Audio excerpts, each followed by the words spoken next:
Welcome back to our channel. Today I will show you a drama thriller film from 2011, titled Margin Call.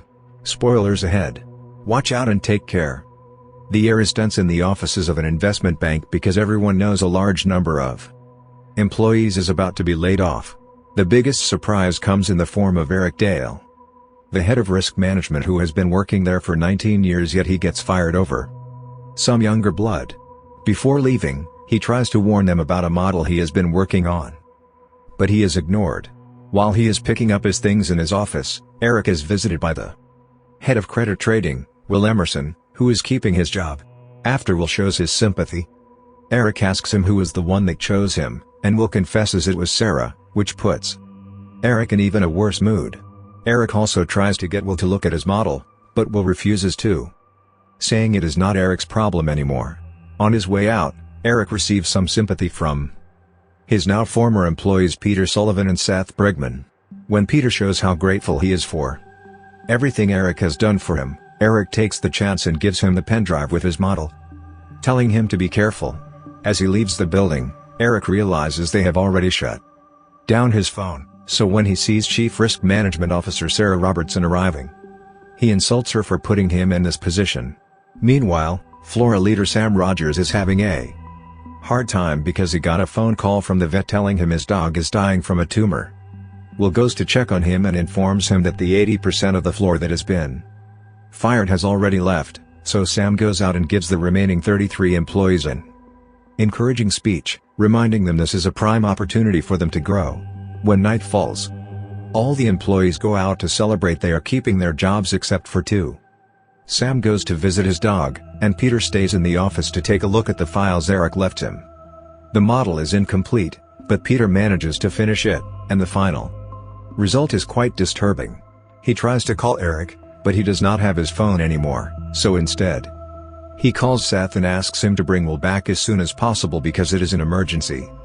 When they arrive, Peter shows him what he has discovered: historical volatility levels in mortgage-backed securities are being exceeded, and the debt incurred from those over-leveraged assets will bankrupt the company.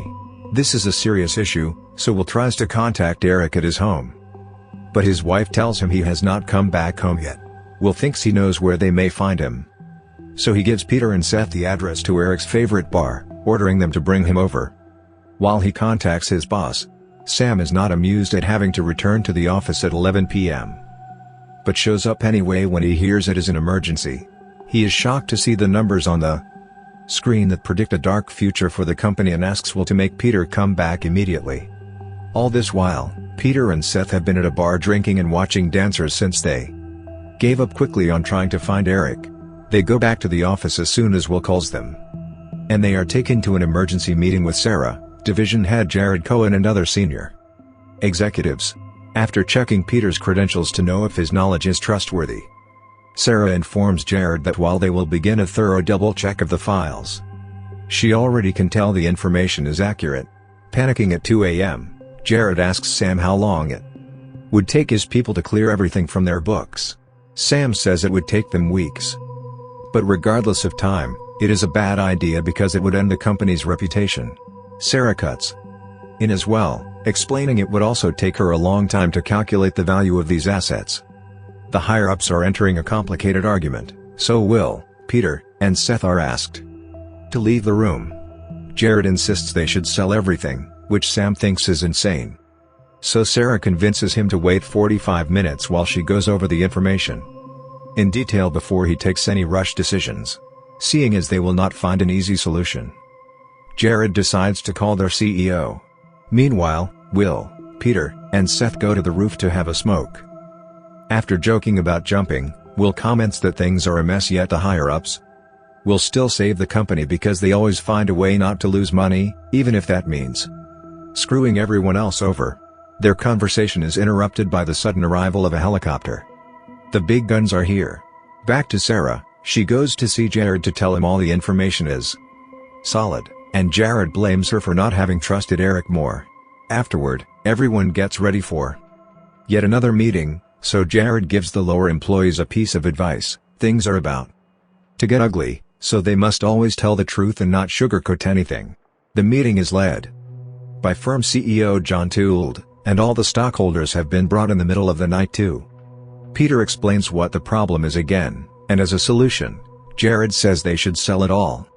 Tonight, Sam clarifies that while this is indeed possible, they would be selling valueless assets through lies, so when the truth comes to light later, it would destroy the company's reputation. And they would never be able to sell to these people again. This will kill the stock market for years. However, John does not care, he only wants the company to survive. Since it is 5 a.m. he gives everyone an hour to rest and locate Eric before they fully begin working on their plan. Afterward, John has a talk in private with Sam to ask him for his support, but Sam is still hesitant. Jared and Sarah have a chat too, and Sarah warns him not to screw her over with whatever strategy Jared chooses, or she will bring him down with her. Eric's wife calls the company to tell them her husband has finally come home, but he does not want to talk to them. Sam sends Will and Seth to pick him up and warns them not to tell John's people or they will scare him off. Meanwhile, John stops by Sarah's office to tell her she will act as the scapegoat for the firm's over-leveraged position and asks her to resign after the fire sale. Sarah reminds him that she did try to warn him and Jared about this and was ignored, but John warns her she is not in a position to fight about anything. At least though, he promises to pay her well. In the garage, Will and Seth are waiting for a car when they are approached by Jared, who shares his end. John's concerned about Sam possibly not supporting the fire sale. He needs to know Will step up if Sam does not, but Will dodges the question by saying he is sure Sam will do the right thing. Some moments later, Will and Seth arrive at Eric's home, and Will proceeds to explain what is going on. He asks Eric to come back for just one day, but Eric refuses, only to see a mysterious car arrive. It is John's men, who are not willing to leave any loose ends. Will leaves Eric to speak to them with one final warning: if he does not accept their offer, they will fight him over the benefits they promised. On their way back, Seth asks Will if he will lose his job, and Will answer yes. At least Seth has some money in his account to last him a few months, but he worries about what will happen to normal people after this blows up. Will scolds him for such thoughts, reminding him he will not survive in this business if he worries about the normal people, who get angry at them when they make mistakes but live happily the rest of the time thanks to their work. Back in the office, John approaches Sam with a generous money offer to get his support. But Sam repeats he is on the side of the company's future. Afterward, Sam is approached by Peter, who also wants to know if he will be fired. Sam says he probably will. But he will lose his job too, because nobody will be safe after this mess. Peter also wonders if this is the right thing to do, but neither of them knows for whom. Meanwhile, Seth is crying in the bathroom because he is worried about his future. Jared enters the bathroom too, but when Seth shares his concerns, Jared does not show any care. Afraid of losing all his benefits, including his health care, Eric ends up accepting to return to the company for a day. He meets with Sarah, who apologizes for everything and clarifies she did pass Eric's warning to Jared and John weeks ago, but she was ignored. A few moments later, it is time to get the plan rolling. Under Jared's vigilant gaze, Sam talks to his team and tells them they must sell everything before the day ends.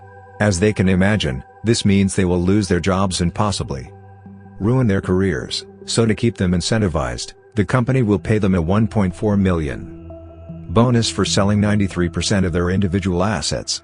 If the floor as a whole sells 93% of the entire thing, then that is an additional $1.3 million apiece. Sam also apologizes for everything, reminding them that this is unique for even someone like him, who has been working in this firm for 34 years, swearing he is proud of everyone in his team and that their talents have been used for the greater good. The traders immediately jump into action, selling to anyone that will give them the time of the day. Eventually, their counterparties become suspicious of such a sudden sale, so the firm begins selling with a heavy loss, but at least they are able to get rid of most of the bad assets. Jared goes to see Sam to congratulate him on a well-done job and inform him he must begin sending people home right now. He also tells him that thanks to having backed up the sale, he will not be losing his job, since the higher-ups are happy with the result. This angers Sam, and he rushes to see John, who is calmly having lunch as if it was just another normal workday. Sam wants his options released and to be out because he is done with the company after this mess, but John needs him to be here for him for the next 24 months. Then he will gladly let him go. This is not enough to clean Sam's conscience. And John finds his guilt laughable. He thinks this is just money, just paper that is not even real. They have always run a shady business, Sam just did not want to accept it. Sam agrees to stay. But only because he needs the money, not because he agrees with John's ideas. John is grateful and informs him that Peter not only will keep his job, but he is also getting a promotion. Later, in the evening, Sam returns to his old house to bury his euthanized dog in the front yard. His ex-wife finds him there, almost calling the police until she realizes who it is, and reminds him that he does not live there anymore. Sam explains this is the only place his dog belongs, so his ex-wife decides to let him do his thing. Before going back into the house though, she tells Sam that their son's firm also sustained heavy losses, but at least they survived without going bankrupt.